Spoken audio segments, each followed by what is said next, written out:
ka-farmlat, nandito po tayo ngayon sa KM88, malapit po sa KM90 restaurant.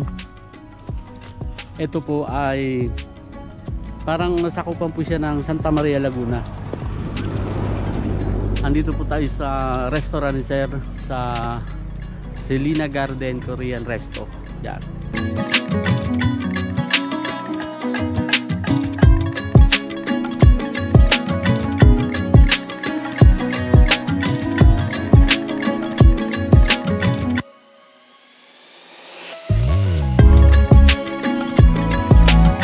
Pag po kayo ay nagawi sa lugar na to, ay pwede nyo pong daanan itong kaniyang Korean Resto.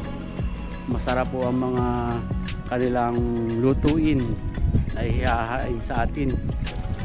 At ang good news po nito, mga ka-farmlat, si Sir po ay may ipapakita na available na farm lot.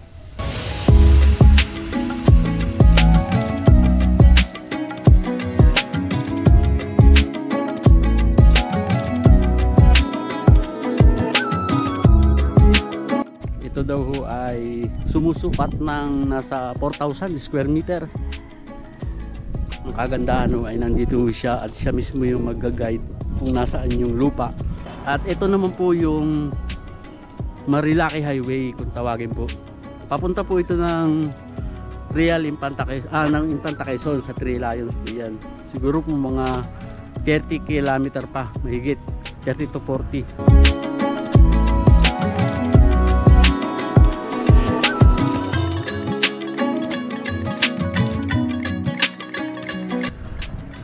At ito naman po yung papunta ho ng Metro Manila.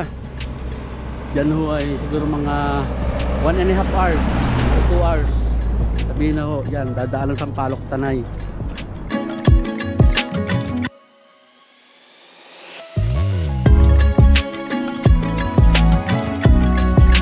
Marami po ditong dumadaan na mga riders, yung mga big bike po. At ito po yung lugar kung saan na malamig din ho ang lugar at may mga overlooking view.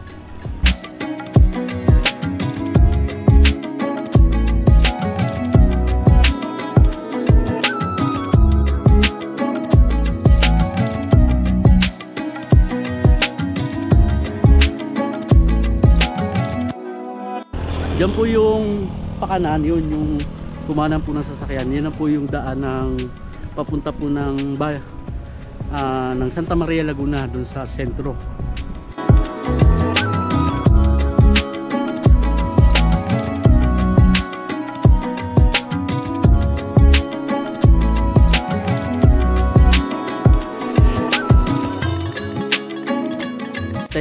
Kilometer ho ang distansya magmula ho dito.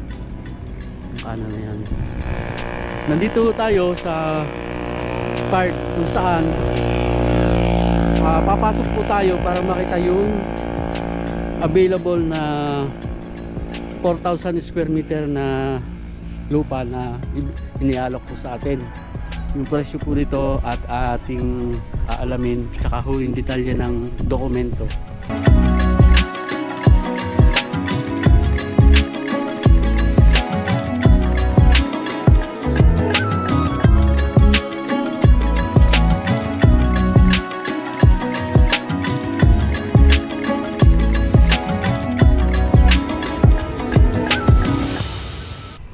Ang sitwasyon daw ho nito mga ka-farmlat ay ito hong nagbebenta ay maedad na, pero yung lupa po na yon ay mismong kay Sir binili, yung pong may-ari ng restaurant. So usap din lang ho yung nakabili sa kanya na ngayon natulungan na mabenta kasi ho hindi na ho ata maasikaso na edad na ho. So ngayon si Sir ang isa po sa naatasan din na tulungan na mag-guide ho sa atin. Kung magugustuhan nyo yung pwesto na to ay pwede ho nating i-visit yun. At sa tingin ko mga ka-farmlat ay maganda. Ito na ho yung pinaka right of way. Ito ho talaga yung nakalaan papunta doon. Ayos oh. Naka mayroon na po palang ano, ito na lang. Kung 4x4 ho na ano, pasok na pasok na. Kaso ito pinaka right of way. Sino ho nagpasimento na nito? Ako sir yan. Kayo na ho. Kasi binenta niya. Mama! Hirapan kasi umakit ng sakyan eh. Ay malamig na agad ang Malamig dito. ano. Ay sana'y wag umulan para mapaliparan pa ng drone. Campsite dati yan. Campsite po. Pabayaan sa lahat. Gawa nung pandemic. Tapos wala na. Ibulok. Ay may bahay po dito. Ito sir, lumang bahay ko yun. Dulo doon. Mga kubuko yan. May overlooking po kaya sa kabila. Unahan.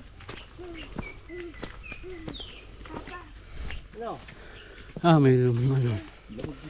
May tubig naman ho din. Meron sir. Yun, nakitan ko nga ako dyan. Oo nga ho, ano. Maapaw nga eh. Umapaw.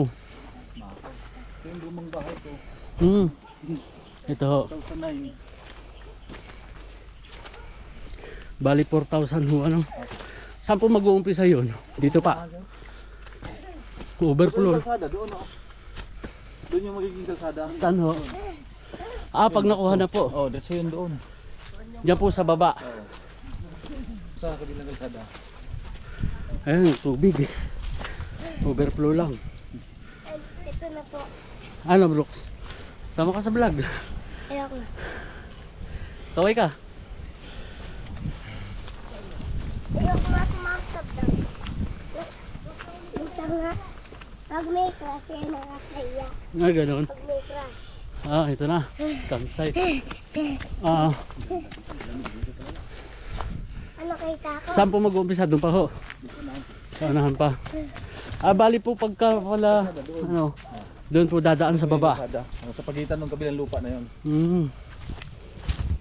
Yun, mga campsite ko dati yun. Saan ho? Ito. Nagulok na, gawa ng kahoy, nakabayaan na. Baba na lang ako ngayon. O ano, mga tipi-tipi house lang ho. Hotel. May kuryente. May ano dito.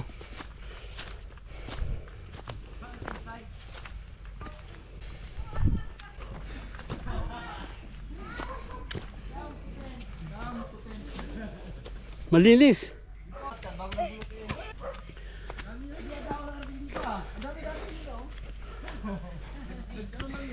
Tama. Ito na ba, sir?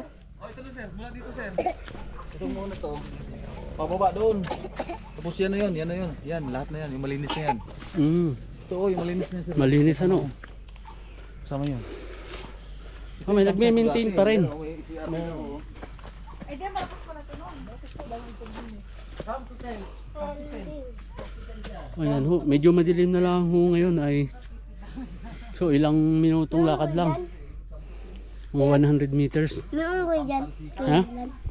Siguro meron. Hanggang doon sir yan. Hanggang doon sa kalsada sir, dulo, kalsada yun. May kalsada po.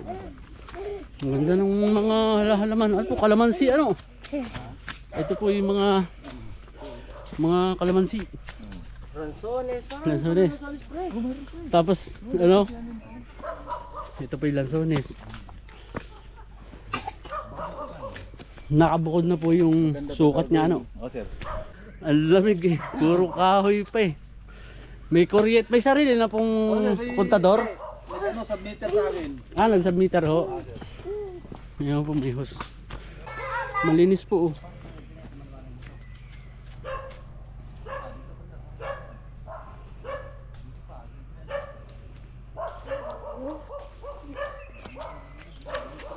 Wow.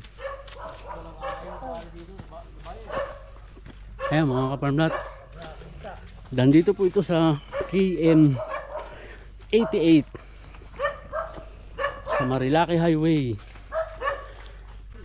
Sa tingin ko po ay hanggang dito na sa kasi may bakod eh. Yan o.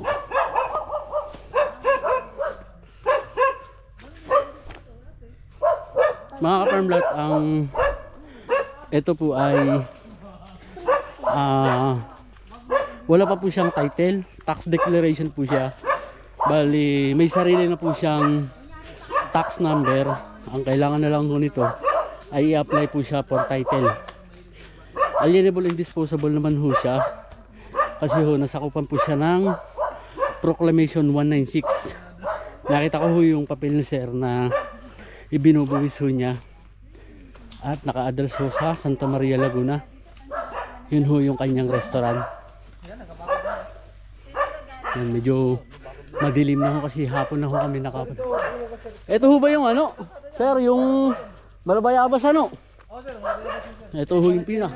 Suko po ang anay dito. Yan po yung tinatawag na Malabayabas. Treasure na po itong ganitong kahoy pag may ganyan. Tapos ho, ayan, maganda. At malinis na ho yung ilalim. Wala ho mga pinuputol na kahoy. Puro yung mahogany. Tsaka ho may source po ng tubig. At makakapasok po yung inyong sasakyan. Mga kaparmlat, dun po sa mga interested, ano, ay sana po ay tayo ang makakuha. Sinabi ko naman ho kay sir na i-exclusive din po muna yung itong property sa atin. Makita muna ng ating mga subscriber. Kasi po kalimitan kapag po na-vlog natin ay imbis na ho meron ng kukuha sa mga subscriber ho natin ay tayo po yung nauunahan. Marami rin ho nakasubscribe na ibang agent dito sa ating channel na nakikita nila yung ibang property na minsan naman ho kasi ay open laang sa seller kung sinong mauna. Katulad ho nung last na upload po namin yung pong 1.5 15 million, diyan din po sa area niya to sa naunahan. So 3 days lang po na sold out na po agad after po na ma-vlog. Kaya lang hindi po sa amin yun na mas naunahan po kami na mayroon na po sanang kukuha sa atin. Eh ngayon ho nung pong binisit na ho namin 3 days pa lang po ang nakakalipas ay may nag-earnest money na ho agad na 6 na milyon. Ay di hindi na ho nakakuha agad yung nung pong nakapanood dito sa ating channel. Sayang naman ho ay hindi naman ho kasi nagbigay ng exclusive na ano yung pong seller at ang nakausap lang po ay mismo yung mga caretaker doon. Ay baka po akala po nung ating mga subscriber na nandito ay ibinigay natin doon sa mataas kumuha kasi ho maganda ho talaga yung area. Although talagang nakita ko naman talaga na mataas ho ang presyo kasi 1,000 per square meter. Tsaka yun ho ay Cloa na 1.5. Yun ho ang presyo binigay sa atin. E ngayon ho ay 3 days lang po ay sold out na. Sana naman po dito ay yun pong ating mga subscriber talaga na buyer talaga natin na matagal nang nag-aabang na makakuha nito. Okay po yung sa tingin ko okay po yung pong documents po nito kasi Proclamation 196 po siya. Yung po kasing 196 sa experience ko po dito, yung po yung mga narilisan ng AND. Yung pong Proclamation 196. Dalawa lang po ang sitwasyon. 1636 which is yung po tinatawag natin na protected area na hindi pa po na-release ng DNR. Yung po ay occupants lang po ng mga tenant, yung po mga namumusisyon doon. Yung po ang binibigyan ng karapatan ng DNR para ho maglinis, magtanim, magdevelop. Yun po yung mga salin karapatan. Yung 196 naman po, yan po may mga part po dyan na na-release na po ng Cloa. Yan po yung laro. So ito po mga kaparmlat, kung inyo pong makikita, maganda ho ito. Kung aabutin pa ho sana ay papaliparan po namin ng drone para po makita natin yung air shot. Yan ho. Ganda ho nito. Daming mga halaman. Hindi na natin mababad. Okay na yun. Almasiga. Alin? Ano yung almasiga? Yung sumisid Sindi. Ano to? Rabo. Yan. Battery nga ba? Okay na. Kalingan. Amoy nga.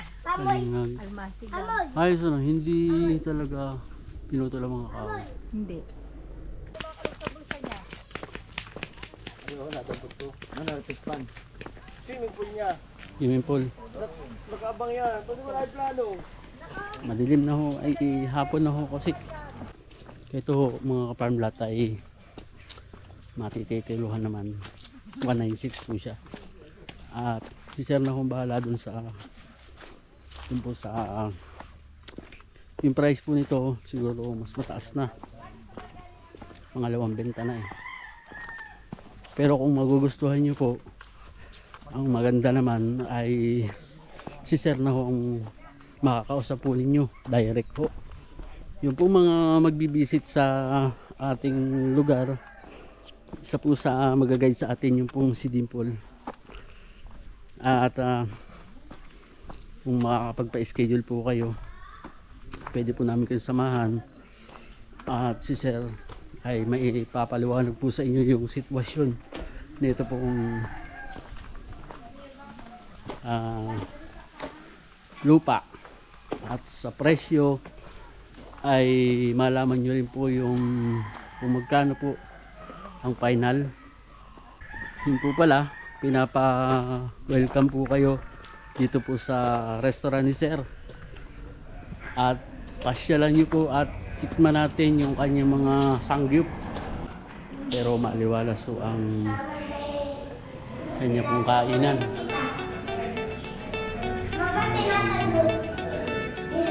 Isa. Ano yung pinaka ano ni sir? Sangyup po ba sir? Sangyup ang mga ay sangyup. Subukan niyo po yan dito sa part po ng KM88 po sir ano? Dito naman ayaw kaking para ako ho.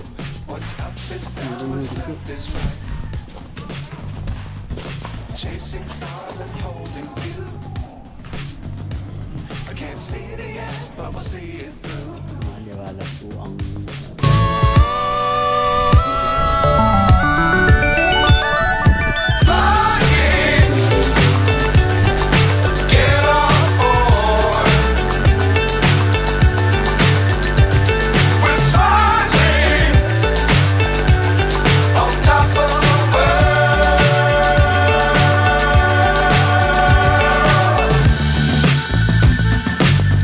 times don't fly too high. Be sure to keep the ground in sight. Fly forever if you keep it tight. Love the world but keep the sky on your mind.